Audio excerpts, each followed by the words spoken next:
টিয়কত এটি ছবিগৃহৰ অভাৱ পূৰণ কৰিবলৈ বহু সময়ত বহুজন সংস্কৃতিবান ব্যক্তিয়ে চেষ্টা অব্যাহত ৰাখিছিল আৰু তাৰ পৰিপ্ৰেক্ষিতত শেহতীয়াকৈ টিয়কৰ হেপী গগৈ নামৰ এগৰাকী উদ্যমী মহিলাই টিয়কৰ কানুপুখুৰী অঞ্চলত এটি অত্যাধুনিক ছবিগৃহৰ নিৰ্মাণ কাৰ্য চলাই আছে আৰু নৱেম্বৰ মাহৰ শেষৰ ফালে ছবিগৃহটো শুভাৰম্ভণি কৰিব যাক লৈ সমগ্ৰ টিয়কৰ ছবিপ্ৰেমী ৰাইজ অধিক উৎকণ্ঠাত আছে যিহেতু টিয়ক এখন নৱগঠিত নগৰ ন্যূনতম সকলো সা-সুবিধা আছে যদিও অৱসৰ বিনোদনৰ বাবে বিশেষকৈ অসমীয়া সিনেমা আদি উপভোগ কৰিবলৈ কোনো ব্যৱস্থা নাছিল হেয়ে এই অভাৱ পূৰণ কৰিবলৈ যোৱা জানুৱাৰী মাহৰ পৰা তেওঁৰ চিকিৎসক স্বামী ডাক্তৰ প্ৰাঞ্জল চুটিয়াৰ পূৰ্ণ সমৰ্থন কানুপুখুৰীত এই ছবিগৃহটোৰ স্থাপনৰ ব্যৱস্থা কৰিছে সতু মহাৰাজ নামৰ মুম্বাইৰ এটি প্ৰতিষ্ঠানৰ সৈতে চুক্তিবদ্ধ হোৱা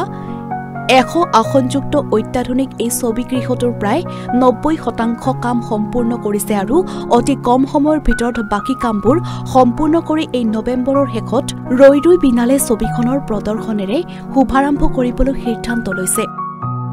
আমাৰ সিনেমা ইণ্ডাষ্ট্ৰীৰ উন্নতিৰ ক্ষেত্ৰতো সহায় কৰিব আমাৰ অসমীয়া সিনেমা ইণ্ডাষ্ট্ৰীৰ উন্নতিৰ ক্ষেত্ৰতো সহায় কৰিব লগতে আমাৰ টিয়কবাসীৰ যিসকলৰ আমোদ প্ৰমোদ তেওঁলোকৰ যি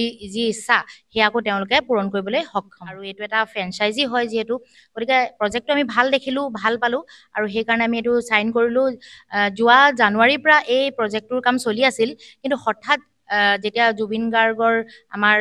সকলোৱে মৰমৰ জুবিনদাৰ যেতিয়া মৃত্যুৰ খবৰ পালো সেই সময়তে আমাৰ এই কাম অলপ স্তব্ধ হৈ গৈছিল তাৰ পিছত আকৌ তেওঁৰ যি সপোন সেই সপোনক আমি সাকাৰ কৰিবৰ কাৰণে সেই সপোনক পূৰ্ণ কৰিবৰ কাৰণে আমি দুইজনে থিৰাং কৰি এই কাম আকৌ দ্ৰুত কৰি তুলিছো আৰু আমি টিয়কবাসীক জনাবলৈ পাই সুখী হৈছো যে এই মাহৰ লাষ্টলে নতুবা ডিসেম্বৰ মাহৰ প্ৰথম সপ্তাহত আমি এই সিনেমা হলটো মুকলি কৰিম আৰু সিনেমা হলটোৰ প্ৰথম দিনৰ প্ৰথম যি হে শ্ব আমি জুবিন গাৰ্গৰ যি সপোন ৰৈ ৰৈ বিনালে সেই সিনেমাখনৰ জৰিয়তে কৰিবলৈ চেষ্টা কৰিম টিয়কৰ পৰা উৎপল জ্যোতি খণ্ডৰ ৰিপৰ্ট এনিফাৰ 24